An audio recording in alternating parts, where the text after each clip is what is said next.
Welcome back to IT Networking Mastery. This is lesson 48, and today we're tackling one of the biggest shifts in modern network security. We're talking about zero trust networking, the philosophy of never trust, always verify. Over the next few slides, we'll trace how Google's BeyondCorp model and the practice of microsegmentation have rewritten the rules that firewalls and VPNs have lived by for decades. Here's the path we'll walk together. First, we'll dig into why the perimeter model broke down, the assumptions about trusted insiders and safe networks that simply don't hold anymore. From there, we'll lay out the core principles of zero trust and its 5 pillars, then look at how Google operationalized all of that through BeyondCorp and the identity-aware proxy. And finally, we'll bring it down to earth with microsegmentation and what a real deployment actually looks like. So let's start with why. For about 2 decades, network security ran on the castle and moat idea. Build a strong firewall around the office, and everything inside it was considered trusted. That worked when users sat at desks. Apps lived on internal servers, and IT controlled every device. But look at the right side. Cloud and SaaS scattered our apps everywhere. Remote work erased the office boundary. BYOD put personal phones on the corp network, and one phishing click turns a trusted insider into an attacker who can move laterally at will. SolarWinds in 2020 was the exclamation point. The threat was already inside, signed and delivered through the supply chain. So if the perimeter is dead, what replaces it? Zero Trust, a model Forrester named back in 2010, and Google actually shipped at scale in 2014. It rests on 5 principles. First, never trust, always verify. Where a request comes from tells you nothing, so every single one gets authenticated and authorized. Second, assume breach, design as if the attacker is already inside, and shrink the blast radius when they are. Third, least privilege, just enough access, just in time, no standing admin rights. Fourth, verify explicitly using every signal you have: identity, device health, location, time, behavior. And fifth, continuous verification upon login at the start of the day is not enough. Recheck throughout the session and pull access the moment posture slips. Those principles get operational through 5 pillars, straight from the CISA and NIST frameworks. Identity asks who's making the request, handled by MFA, THAML, OIDC, and conditional access. Device asks whether the endpoint is healthy and compliant, using MDM, EDR, OS version, encryption state, and patch level. Network asks where traffic is flowing, encrypted everywhere and microsegmented so one compromised workload can't roam. Application asks what's being accessed, gated by app-level auth, API gateways, and a proper secrets vault.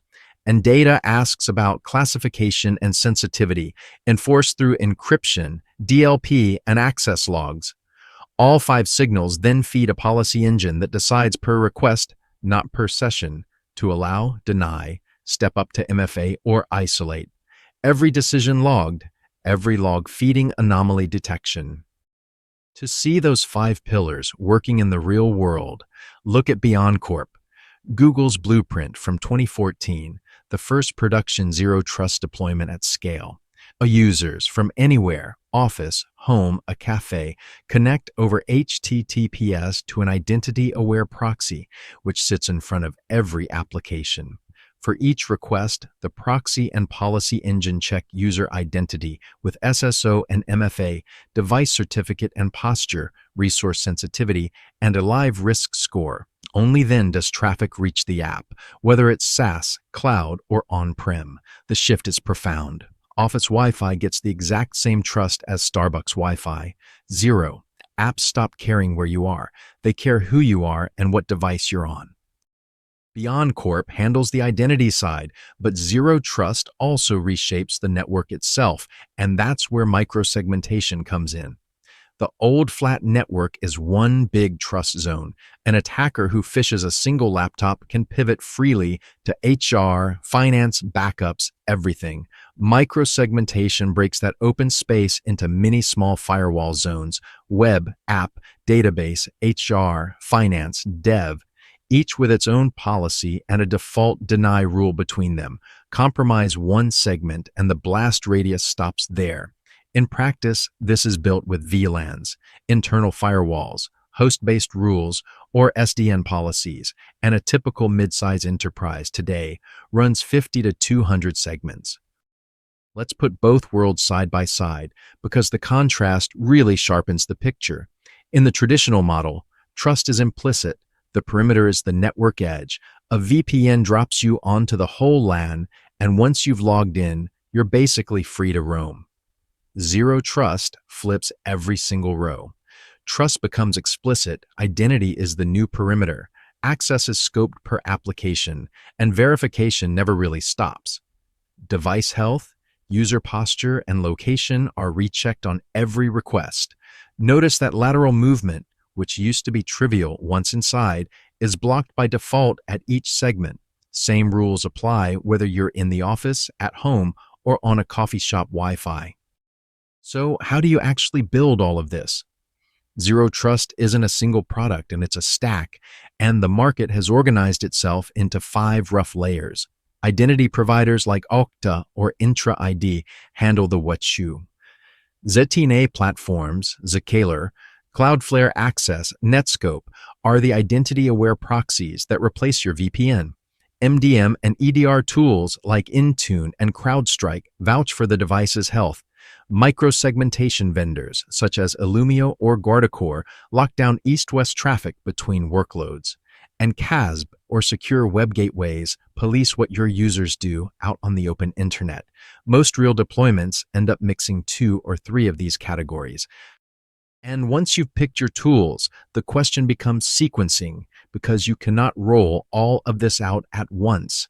A realistic zero trust migration runs over roughly 2 years in 5 phases. Months 1 to 3, you lay the identity foundation, SSO, MFA, and a clean inventory of who can access what. Months 3 to 6, you establish device trust through MDM and EDR.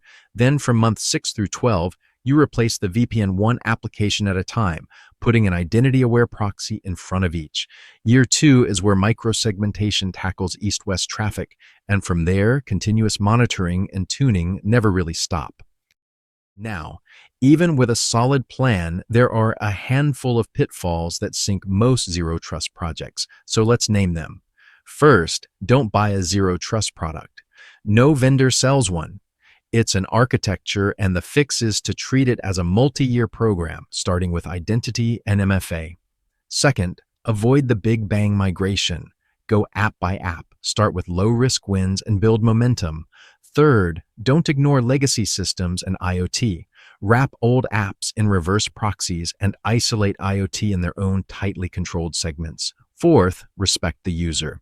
If you prompt for MFA every 5 minutes, people will route around you. So use adaptive authentication that only adds friction when risk actually rises. And finally, you can't enforce what you can't see. Map your traffic flows with NetFlow or SFlow first, then build your segments from real data, not assumptions. So let's pull the whole argument together. The perimeter model broke because cloud, remote work, and BYOD made inside equals trusted a fiction. And once attackers are in, they move laterally for free. Zero trust replaces that with never trust. Always verify continuously across 5 pillars: identity, device, network, application, and data, all feeding one policy decision. BeyondCorp gave us the blueprint back in 2014. Identity-aware proxies instead of VPNs, microsegmentation to shrink the blast radius. And remember, this is a multi-year journey. Identity first, then device posture, then app-by-app ZTNA, then segmentation, then continuous monitoring.